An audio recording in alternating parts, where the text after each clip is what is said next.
Signs of hope tonight in the face of a school bus driver shortage that's already pushed back the start of school in the Rochester City School District. The superintendent tonight noting points of progress and potential pitfalls that could lead some students to start school remotely. Jack Watson watched the emergency meeting virtually tonight. He joins us now live. Jack, the first day has already been moved from Wednesday to Thursday.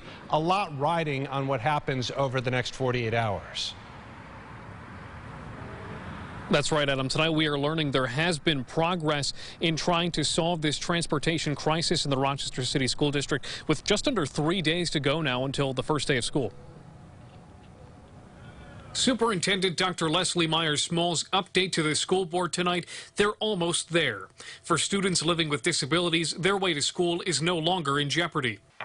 We were able to consolidate all of the buses at a variety of schools to ensure that 100% of the routes for students with disabilities receive transportation.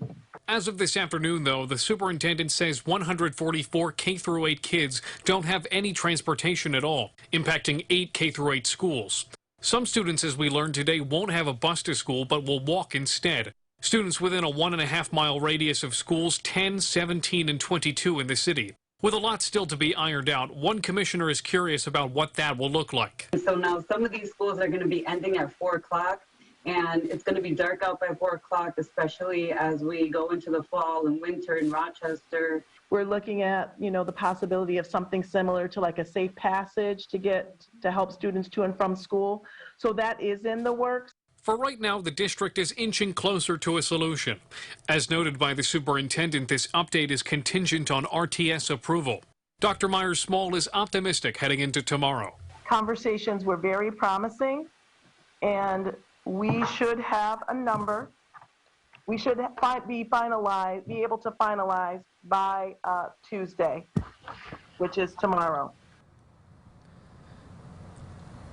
So according to the superintendent in the final part of my report there, for those 5 schools, they are currently negotiating with RTS to get transportation for those 5 schools. But if those negotiations fall through, the plan is to do simultaneous learning, which would essentially mean some kids in the classroom, others learning at home on Chromebooks. We are live in Rochester. Jack Watson, News 8. Not what anyone wants, I suppose, at this point, Jack. Thank you. Now, there is another RCSD meeting scheduled for tomorrow at 5:30, but we'll be sure to keep an ear to the ground throughout the day to see if there's any updates that you need to know about. We're going to have all of the latest over on our website, rochesterfirst.com.